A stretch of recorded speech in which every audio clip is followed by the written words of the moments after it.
Hello, everyone. My name is Wendy Myers of MyersDetox.com.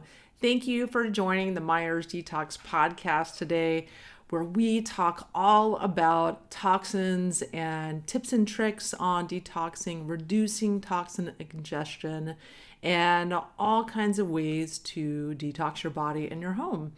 Today, I have Lara Adler on the show, and we're going to duke it out about how to detox your environment, reduce toxin ingestion, how toxins affect your gut microbiome and your immune system and cause leaky gut, and talk about some politics too regarding the unleashing of toxins into our environment, how our government is not protecting us like they should. Lots of really good juicy tips on the show today and how toxins affect your body's metabolic function. Even some talk about how toxins cause weight gain and prevent weight loss as well. I know so many of you listening to this show are worried about your heavy metal levels. Well, I created a very simple quiz at metalsquiz.com so you can test your metal levels. You can see based on the questionnaire if you have low, medium, or high levels of heavy metals in your body based on your lifestyle habits. So go to metalsquiz.com to take the 2-minute quiz and learn what you can do to reduce heavy metals in your body and the resultant health issues that they cause, many of which we talk about on today's show. Our guest, Lara Adler, is an environmental toxins expert and educator and certified holistic health coach who teaches health professionals about the links between environmental chemicals and chronic health issues.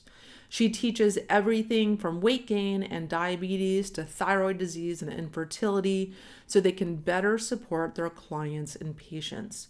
She takes a practical, real-world approach to dealing with toxins that is informative, accessible, and actionable. Lara also guides her students on how to seamlessly integrate this topic into their practices and to leverage their education to distinguish their work in their fields.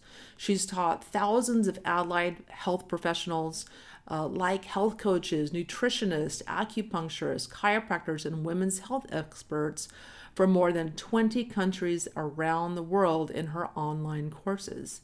She's a member of the Naturopathic Association of Environmental Medicine, the American Holistic Health Association, and a founding member of the Health and Wellness Business Association. You can learn more about her and her courses on toxins at laraadler.com. Lara, thank you so much for coming on the show. I am so thrilled to be back. It's been a while, but obviously we're doing the same stuff, talking the same important information. So I'm happy to come and talk to your audience. Yeah, so for anyone listening, Lara came on the show a few years ago to talk about obesogens, which are chemicals that make us fat. That's a really, really good show if you want to revisit that earlier. I think it's number 43. And so, Lara, why don't you tell us a little bit about yourself and your background and how you started teaching about environmental toxins? Actually, I think I have even an updated version of, there's a new dimension in the story since I was on here last that is pretty interesting. So, I didn't start out, in college being interested in this topic. This was something that sort of found me. I was always interested in health and nutrition growing up, which is legitimately not a cool thing for like a kid in high school to be interested in nutrition, but I never said I was cool. I was just interested in nutrition. And, I didn't really consider it something that I would pursue professionally. It was just something that I was passionate about. I really dove into, all the books that I could get my hands on, literally through high school, through college, after college. So for, 20 plus years now, and thought it was to be, really fascinating. And eventually I kind of made my way through to this realm of holistic health coaching. And I was like, ooh, there is an opportunity to serve people and to have a business in this space talking about this thing that I love at the time, which was nutrition. And it was really after that process that I stumbled into this world of environmental toxins. So my clients, the health coaching clients, were coming to me for weight loss. It was actually through this sort of discovery of resistant weight loss that some of my clients had, that I was like, what am I missing here? I'm a new health coach. I don't want to seem like a chump that I don't know what I'm doing. Let me figure this out. Yeah, I'm And laughing because that's how I found toxins also was I so, was having resistant weight loss. I went to the doctor, what is wrong with me? Help, please fix me, help me. yeah, And then I found out all these health issues I had, and that led me to heavy metals and chemicals as yeah. the underlying root cause. Yeah. So, and I didn't, here I had gone through health coaching school at the time, which was like a year-long program. I'd spent the previous 15 years reading about health and nutrition. And at that time, I was like, wait a second, why is this the first time that I'm really hearing about this connection between toxins and health? At this point, this was in basically in 2010. So, 9 years ago. And there was just not that much discussion about this. And there was nowhere in my health coach training program was there discussion of toxins. None of the health practitioners that I was surrounded with knew enough about it. They were like, yeah, toxins are quote bad, but what does that mean? And that really is what sort of pushed me down this path. Now, the funny sort of story or sort of crazy surprise was 2 years ago, I went back to the East Coast where I'm from for my father's 80th birthday. And I was kind of poking around in my bedroom from high school, which is what you do when you go back to your parents' house, is you look at all your old stuff and you're like, wow, I was a dork. And I found this plastic box of index cards, which was how in the 90s we wrote our high school papers, which we had to have our index card as our references. And I was like, oh, cool. I wrote this paper on veganism because I was super vegan at the time. And the first card that I pulled out was a quote from a book talking about how a lot of people are adopting a vegan diet because they're looking to avoid toxic chemicals that are in the environment. And it was dated 1992. So I was like, oh, I guess in a way, this topic actually has been on my radar for a lot longer than I realized. And it's just something that I'm really passionate about. And that passion is really fueled by both the sort of grand injustice that exists in this realm. It's not okay that people are being exposed to chemicals that are unregulated or underregulated.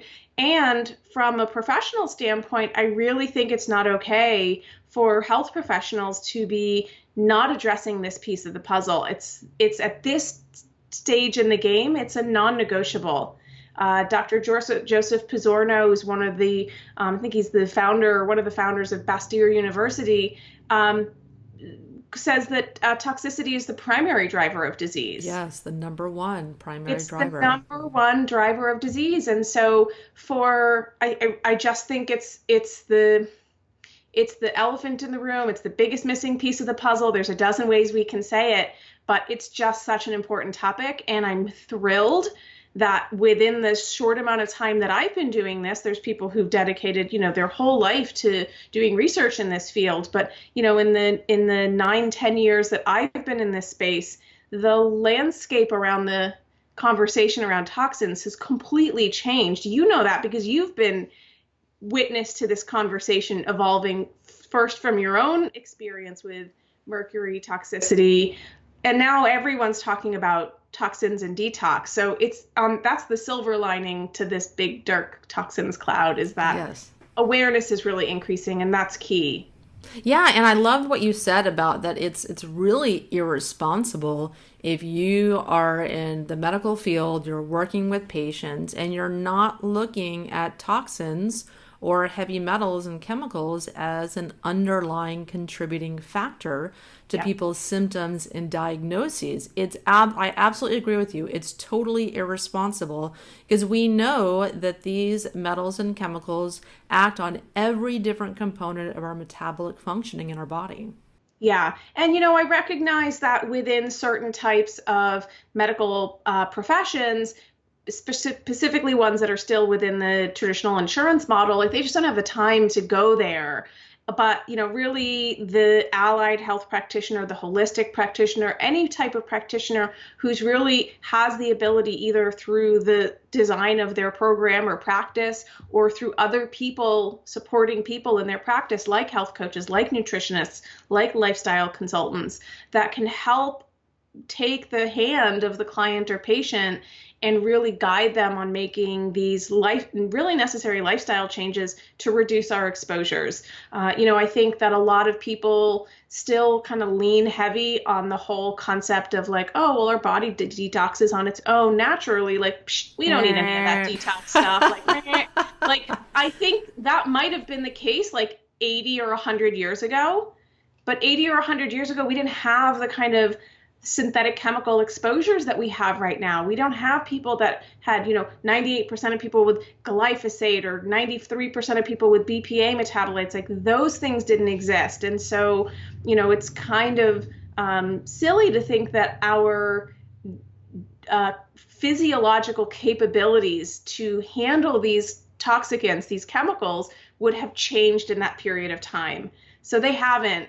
And we just don't have our bodies don't have the capabilities to handle what we're throwing at it. It's a miracle that we're all alive. Yeah. I mean, look around you. Look at your computer. Look at this microphone, your cell phone, the rings. Everything is made of metals.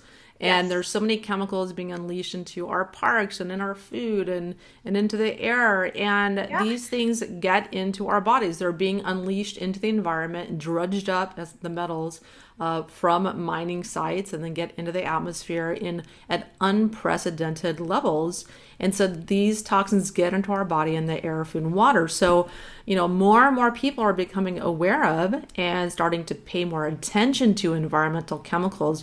So can you give us some context into why this is such a big deal and why it's critical that we all start thinking to reduce our exposures to toxins? I mean, I think, what we've just been talking about is kind of it. Like, we're all exposed. Like, no one is not exposed. 0 people are not exposed. There are certain populations in the world or in the country that are less exposed. There was an interesting article. This was probably published in 2012 or 13. And I don't remember what the publication was. It was like one of those Slate or Vox or one of those type of online places. And the article was talking about a very small subgroup population in the United States that had extraordinarily low levels of compounds like BPA and phthalates in their bodies. Oh, the Amish? Was that the Amish? It was the Old Order Mennonites in Pennsylvania Dutch country. Yeah. And, the title of the article was "Want to Avoid Toxic Chemicals? Drop Out of Modern Society." And I would share that with my students because I was like, okay, haha, this is funny. And like, this isn't true. Like, we don't have to go to that extreme. We don't have to adopt that lifestyle. I'm sure that many of us who have been, who are in this space long for the opportunity to perhaps go live in a yurt in the middle of the woods to get away from all of this. That's where I'm going. Oh, that's great. Take me with you. But I think that the idea is that we are all being exposed. And when, as practitioners, or as people, we're looking at the rising rates of chronic illness, we see that these, you can do overlays of graphs of the uptick of chronic disease, and it almost completely mirrors the same uptick of the introduction of a lot of these chemicals into the marketplace. Yes, and these chemicals are getting introduced by the thousands every year, untested, no protection from the government, no protection from the EPA. No one's watching what these corporations are doing. No, and not only, I wouldn't say that no one is watching. I would say those that are watching aren't watching well. Yes. And I would say that, with the current administration that we have, it's becoming even larger of a problem, not smaller of a problem, at the end of, and we can steer back to toxins away from politics, but at the end of Obama's term, we had the update of the Toxic Substances Control Act, which was the first time in 40 years that our primary piece of legislation regulating chemicals had been updated. So that's just a good example of like how kind of absurd our approach is to chemical policy. And there was a period in time when America, the United States, was the leader in the sort of groundbreaking environmental laws and laws regulating chemicals. And the rest of the world has surpassed us. So there are places like China and South Korea that have even more strict chemical policies than we do here. And we think of China as being like this place where all the terrible things are made. They're only made that way because they're made to the specifications that American companies ask them to make them. So some of the products that are manufactured in, Chinese factories aren't even allowed to be sold in China because they regulate products differently there. So the bottom line is that, we're seeing rates of autoimmune diseases skyrocket, thyroid conditions skyrocket, childhood issues, everything from weight gain to learning disabilities and behavioral problems, ADHD, autism. We see upticks in things like allergies, right? This is very likely related to exposure to toxins, including things like glyphosate. So we're seeing rates of heart disease, of diabetes, of breast cancer, of cancers in general. So, we're seeing this big uptick. And I think that there is a falsely comforting way that cancer statistics, for example, are often spoken about. They talk about, the mortality rates are dropping. Great. That just means that people are living longer with cancer. It doesn't mean that the incident rate is decreasing. And in fact, for some cancers, the incident rate is increasing.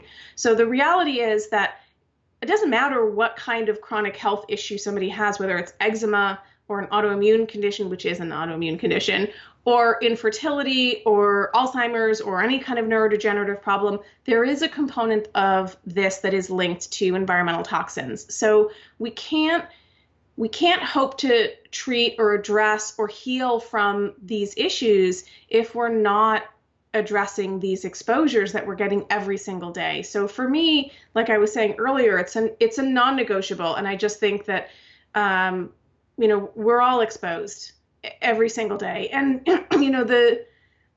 as dark and gloomy as that sounds, the good news in this sort of change in awareness that I was mentioning earlier, that like the landscape has changed, means that consumers are driving the way that our products are being manufactured. BPA-free didn't exist. Not that that's a good option, but BPA-free didn't exist until moms found out they were in baby bottles and put up a stink.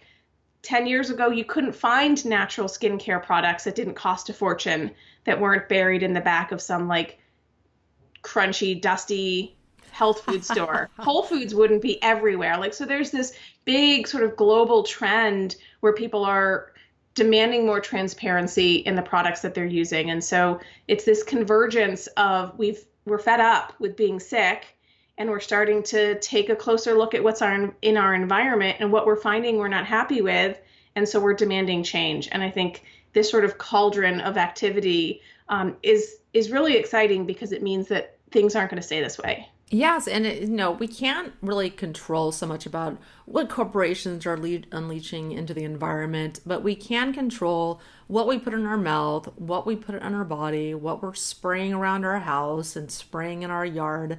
We have to be thinking about these little choices that we're making every single day about what we put in and around our body. And that's what I love about what you do, is teaching individuals and practitioners about making better choices and teaching about toxins, because this, I really truly believe that the people that are paying attention to metals and chemicals and preventing ingestion and detoxing them are going to be the people living longer, healthier lives, medication and disease free.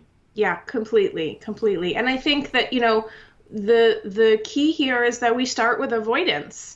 I just posted something on Instagram recently that was, that if your hand was in a pot of boiling water, you wouldn't leave your hand in the boiling water and then treat it at the same time. You'd take it out. It's a very obvious reflex, but we don't do that when it comes to this idea of being exposed to toxic chemicals or having toxic chemicals in us. Practitioners often jump towards the sexy detox, moving towards the detox phase. And consumers are conditioned to want that because we want quick fixes, because that's what we've societally been conditioned to want and expect. But the most powerful step that people can take is not those detoxification protocols first. In order to get those detox protocols to really, really work for us, we have to focus on avoidance first. And that's really why I chose, in my business, to teach avoidance behaviors, to teach practitioners what I call like the what, where, how, and what now. What are they? Where are they? How do they affect us? And what do we do about it? How do we engage with people around reducing these exposures that are just kind of filling this bucket? And, when we have compounds that have half-life in the body of years or decades, we have to stop adding to that. Like we have, these PFAS chemicals, these perfluoroalkyl substances that are now contaminating everyone's drinking water, that everyone's been, the Devil We Know documentary on Netflix. I don't know if you've seen that yet. It's excellent. These are chemicals that have a half-life in the human body of 3.5 to 8 years. So it takes 8 years just to reduce one exposure, for example, or one volume of this compound by half. And we're bringing these chemicals in faster than we can get rid of them. So in order to help facilitate excretion and removal of these compounds and contaminants, we really have to focus on avoiding them as much as possible. Yeah, and people are becoming more and more aware of the importance of our microbiome and when it comes to our overall health. And so we can experience, lowered good gut bacteria, leaky gut, and other health issues that contribute to the demise in our health in various ways. So what are some of the overall effects that result from toxins affecting our gut health?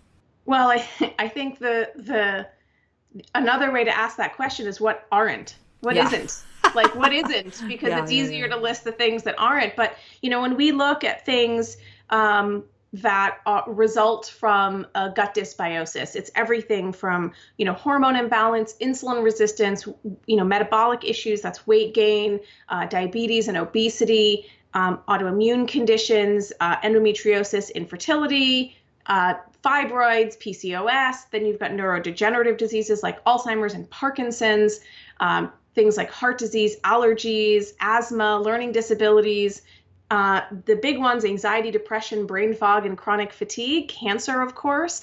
All of these things are associated with gut dysbiosis or an out of balance gut microbiome.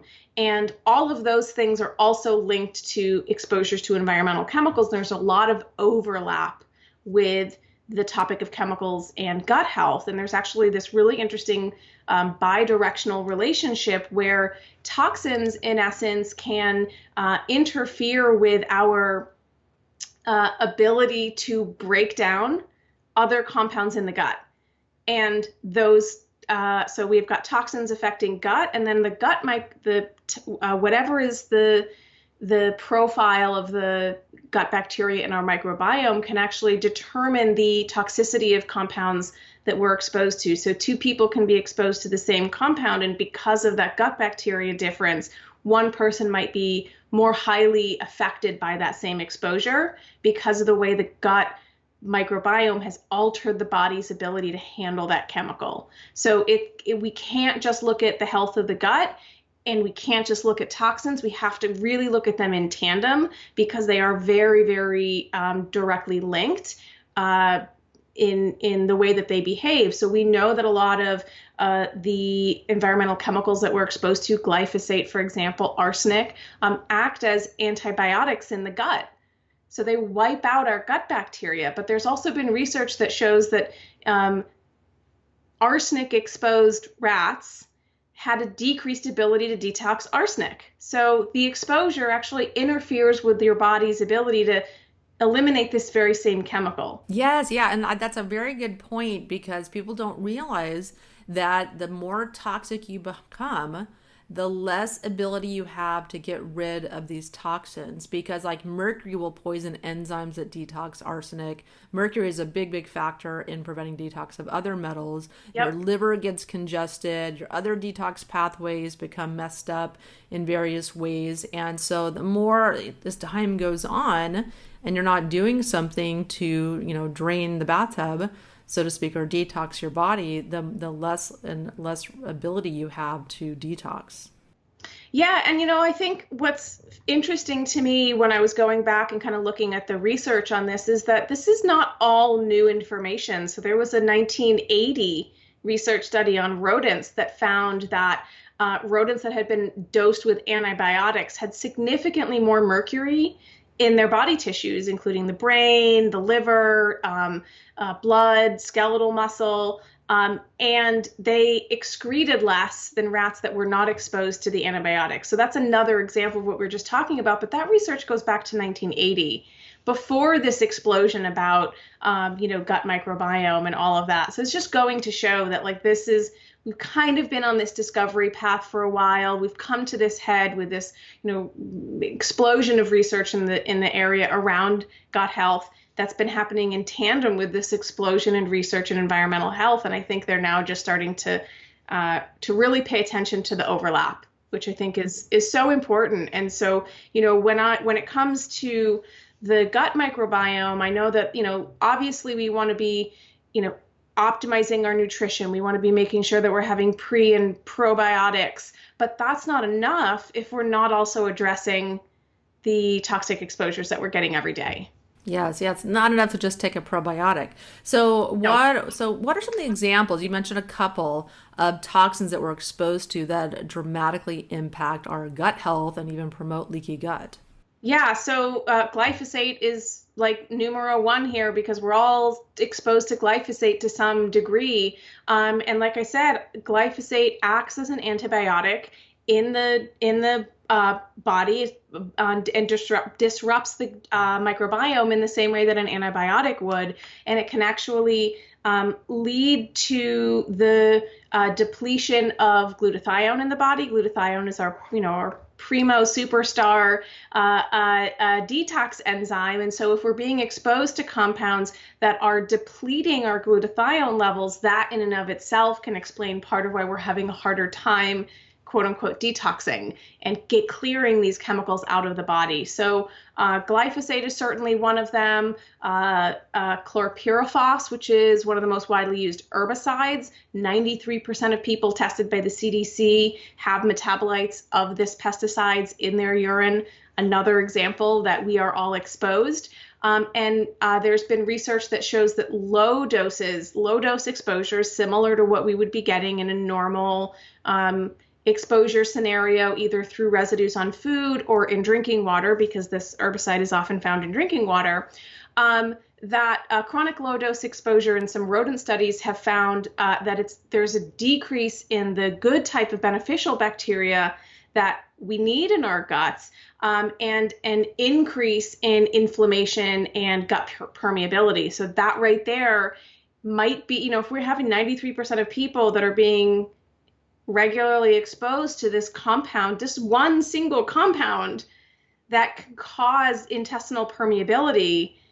And then we look at all the other compounds that we know of that can similarly cause intestinal permeability. It's no wonder that we have autoimmune conditions that are skyrocketing. It's no wonder that we have chronic inflammatory conditions that are like off the charts, and that pretty much everyone has something. Yeah, and immune system malfunctions. I mean, that your immune system, a big part of it is in your gut. You have immune cells in your gut. We've got to take care of our guts. It's amazing when you start eating organic food, your amount of pesticides in your body go down dramatically. Yeah. There was a study that was looking at farm workers who were applying pesticides and herbicides to crops, and they were measuring the oral microbiome, I was like, oh, that's a really interesting study. And they found that the oral microbiome would shift seasonally in tandem with the seasonal application of these herbicides. So that's just like, there's just so many points of connection that we have. Triclosan, which thankfully is no longer found in this is an antibacterial agent that used to be found in hand soaps and hand sanitizers. It's still found in a million other places, so we're not off the books. We're not in the clear for that. And if anybody works in a clinical setting, then their hand sanitizers still use triclosan or triclocarbon or any of the other compounds that are deemed, these are actually deemed as pesticides classified as pesticides. And there's been a fair amount of research looking at triclosan and how it affects the microbiome, again, because it's an antibacterial. And people will, use it topically on their skin. There's research, again, in mice. Most of the research that we have is in mice and rodents that found that exposure to triclosan caused that same gut inflammation, and it increased issues with colitis, and led to an increase in colitis-related cancers. So, we have tons and tons of these examples where we've got these small associations or small connections. And what I find fascinating is that when we're looking at this sort of laundry list of all these chemicals, it would be bad enough if we were just exposed to one. Like I was saying a moment ago, we're exposed to hundreds and hundreds of chemicals. So no wonder we have all of this chronic inflammation, chronic gut issue, chronic immune system issue, as you were saying. As I mentioned earlier, arsenic, right? Arsenic is a metal. It's a really, really, really common drinking water contaminant. It's found in our rice. It's found in, and there's interesting ways that we can deal with that to reduce arsenic levels. It exists. People freak out. But that's actually a really big concern in the gluten-free community, because the gluten-free folks will use rice and rice-based products as replacements. So there's a big potential uptick in exposure to arsenic-contaminated rice. And, there's over 100 million people worldwide that are drinking contaminated water that's contaminated with arsenic. Arsenic is a carcinogen, it's an endocrine disruptor, but it also degrades microbial biofilms, again, leading to gut permeability, i.e. leading to leaky gut. I had a lot of arsenic from eating chicken, just from eating conventional chickens, because it's fed, and it's in the chicken feed. If you're not eating organic chicken or organic eggs, guess what? You're eating a boatload of arsenic. Yeah. And, when it comes to the rice, I think people get really confused about the rice issue, because it's, for the most part, it's not necessarily a chemical intentionally that's been added either as a pesticide. At least here in the United States, a lot of our rice plantations are grown on what were former cotton plantations. And the cotton plantations used arsenic-based pesticides way back when. Well, arsenic is natural, so it can be naturally occurring. So it just kind of lives in the soil. It's not going to break down into anything because it's arsenic. And so it just so happens that rice has an affinity for arsenic. It pulls it up out of the soil. It's kind of like a hyperaccumulator plant where it's going to pull that up. And it just so happens that rice does that. But depending on where that rice is grown, so if your rice is coming from southern United States, that's where we had a larger quantity of cotton plantations. But we don't know that, because when we go to the store to buy our rice, it doesn't tell us that it came from this farm in California versus this farm in Mississippi. Yes. Yeah. And I want to eat white rice also, because a lot of the metals, the arsenic accumulates in the bran. Primarily. It can be in the endosperm in the white rice as well, but I completely avoid all brown rice products as a result of that. And Indian rice. India, big problem with arsenic in their water and what they're watering their crops with, so I avoid rices from India. I stick to the California rices. The Lundberg. Those I feel good about.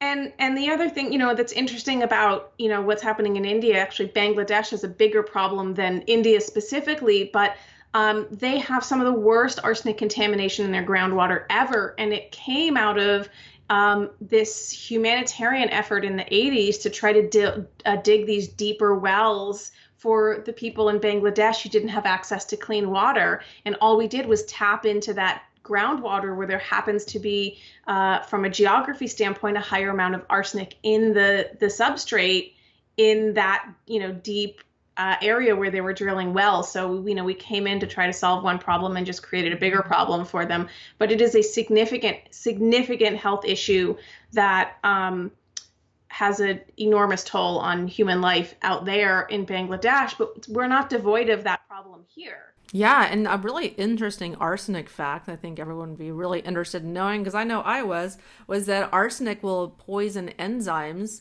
that transports triglycerides out of fat cells. So you have a harder time losing weight and melting that fat if you have arsenic toxicity and high levels of arsenic and mercury, because mercury poisons enzymes that detoxes arsenic. So those two issues compound each other. Yeah, so I think that we're seeing a ton of this. One of the ones that's interesting, that's new in this space, is the research around BPA, and that BPA is now linked to inflammatory bowel disease, ulcerative colitis, and Crohn's disease, which is what? Chronic inflammation of the digestive tract. So we're just seeing the same types of effects from all of these exposures, which is why we can't just say, oh, I'm going to deal with this. We can't just quote unquote detox, but we also can't selectively say, oh, well, I have a BPA free, or I drink out of glass, so like I'm good. But people ignore their laundry detergent and their household cleaners and their personal care products. We got to do all of it as much as possible. Caveat, without driving ourselves nuts. Yeah, totally. I know stress is toxic. I know when I'm at the teller, they're like, "Would you like your receipt?" Because there's BPA on the receipt. I'm like, no, I run away. No, I don't want my receipt. I don't want to touch it and have that BPA soak in. No, I've had more than one. When I sign receipts, like at a restaurant, I usually put the napkin over the top of the receipt just so that I have some traction to sign the paper. And I have had multiple waiters be like, oh, why are you doing that? Because it's a very intentional move. And then I'm like, I'll explain it to you, but like, I'm so sorry. You have to touch these things all day. Yeah. I know. And see, ladies and gentlemen, all the little tips and tricks you're learning to be a little bit neurotic at home and abroad. It's very important. And I didn't even give you my rice tip, that if you cook rice using the pasta method, which is, normally when people cook rice, it's like 2 cups of water, 1 cup of rice, and all of the rice absorbs the water. Well, if you cook your rice using the pasta method, which is I've always done mostly because I'm lazy and I burn my rice. So this was how I figured out to not burn my rice, is I just put, a ton of water in a pot and whatever rice I'm going to cook. And then I just test it. And when it's done, I drain it. And when you do that, you're actually draining a lot of that arsenic out in the water, so it doesn't reabsorb back into the rice. So Consumer Reports did some testing on this when the arsenic story broke about arsenic in apple juice and arsenic in rice products a number of years ago. And that's one of the methods that they had found to really significantly reduce the arsenic level in rice. So that's just how I've always cooked my rice, again, because I'm notorious for burning my rice. But the upshot is it allows me to not worry about the rice that I eat. 1, I'm choosing rice from California, and 2, I cook it in that method, so whatever arsenic might be present in there is at least going to be dramatically reduced. Yeah, and also if you're cooking rice in a rice cooker, guess what? That's a non-stick coating that is toxic as well, that's getting into the rice. That's not doing you any favors. Or you could just not eat rice and just avoid this problem altogether. Just not do that and have a sweet potato instead if you need some carb. Exactly. So there's so much here, that we could even talk about chlorine in the drinking water. Like, hello, that's in the drinking water to kill microbial bacteria. And then we're consuming it. And guess what? A large portion of the weight of our bodies is microbial bacteria. You're drinking pool water. Guess what? Yes. That's destroying your gut microbiome. Yeah. So, there is some research that indicates that, people who drink chlorinated water, which is a lot of people, have increased risks of colorectal tumors that are attributed to this altered gut microbiome through the consumption of chlorinated water, which is killing off all of that good bacteria that we need to thrive and to absorb the nutrients that we're eating. And, I think that as consumers, and especially as practitioners, as we're shifting towards cleaning up our diets, we want to make sure that our bodies can utilize those nutrients. And we do that by making sure the gut is okay. And we do that in part by cleaning up our toxins. So it's all connected, right? And we can make that same analogy with 100 other different scenarios, not just related to the gut, that if we want to do this, then we have to do this. And in order to do that, we have to do this other thing. And that other thing is always going to be cleaning up the toxins. Yeah. And you talk a lot about water. You have a lot of information on your website about water and water filters and cleaning up, your water, because that is a huge, huge source of toxins. Even if you're drinking filtered water, a lot of Yeah, people it's the aren't right drinking kind of filter. properly, Yeah, properly and that's filtered I water. have a whole course on that because after years of getting questions like, what kind of filter should I get? Or is this the right water filter? I was like, I can't answer this question for you in a one line statement, because the answer is always, it depends. It might be a great water filter. It just might not be the right water filter for you based on where you are. And someone 2 miles down the street might need a different type of filter because their water is regulated or run by a different municipality oversees the water treatment plant there. So it's, you've got all of these different variables. But yeah, I mean, we drink water every day, all day. It's so important that that water is clean and free of these chemicals, whether they're altering our gut microbiome or leading to obesity or leading to fertility issues or hormone imbalance. The Clean Water Drinking Act only regulates 91 contaminants, but there's hundreds more in there than what are regulated. So all those other ones are technically there, quote, legally.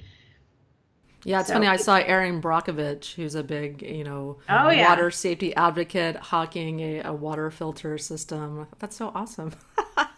yeah, One that I know. was I just saw that. I just saw that. Erin Brockovich approved.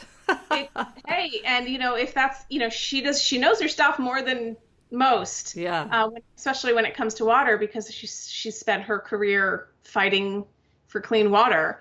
So, and it's not the best fit for everybody. So that's people say, is the Berkey great? Well, yeah, but I used to live in a 600 square foot 1-bedroom apartment in New York City. A Berkey was not for me because I had 24 inches of counter space. Where was I going to put a Berkey? Totally. Yeah, and there's so many different types of toxins in the water. Like I have uranium in my water Yes. here in Southern California, and Yep. a typical water filter not going to remove that. So that's my Yep. problem. And a lot of people in the southwestern United States have uranium that causes Yep. weight issues and cancers and blood sugar regulation issues. So I had to get a filter that removes that. So a lot to be learned about water filtration. And the Brita filter, not cutting it. Sorry, guys. No. And so, Sorry, guys.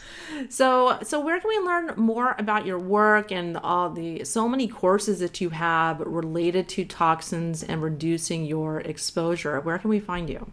On my website, which is just my name, laraadler.com. I've got a number of courses. Like I said, one on water. I've got a class on obesity. I've got a 5-month certificate course that I teach every year. I've got a new course that's coming out. And people can find me over on Instagram. I'm on there at Environmental Toxins Nerd.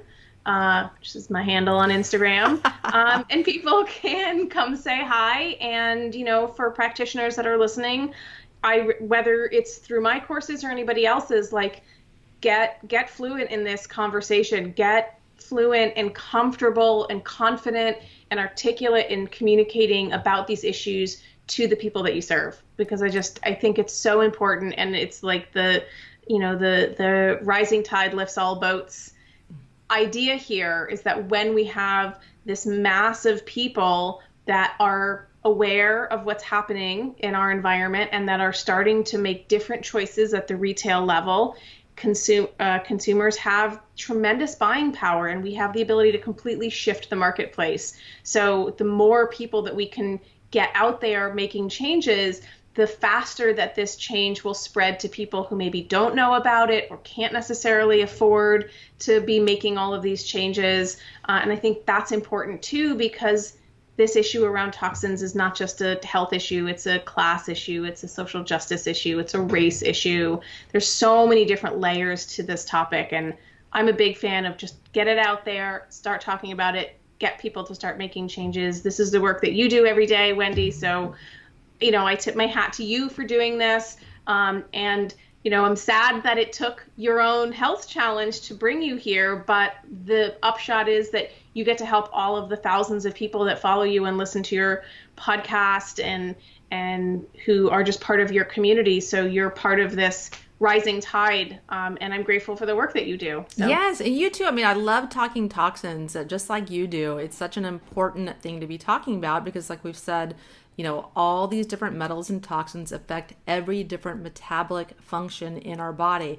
Every different symptom, every different diagnosis one could receive, there is an underlying metal or chemical exacerbator or outright underlying root cause of those symptoms and diagnoses. And so if you're a health practitioner listening, you need to be taking courses to educate yourself and your clients to reduce toxin exposure in your environment and in their environment, your client's environment as well. Is just such an important thing to know. And Lara has all these different resources for you to learn just that. So Lara, thanks so much for coming on the show. thanks, Wendy. And everyone, thanks so much for listening and tuning in every week to talk toxins and to learn about how to detox your body and environment from metals and chemicals. So we'll be back next week with more toxin talk. Thanks so much for tuning in. I'll talk to you soon.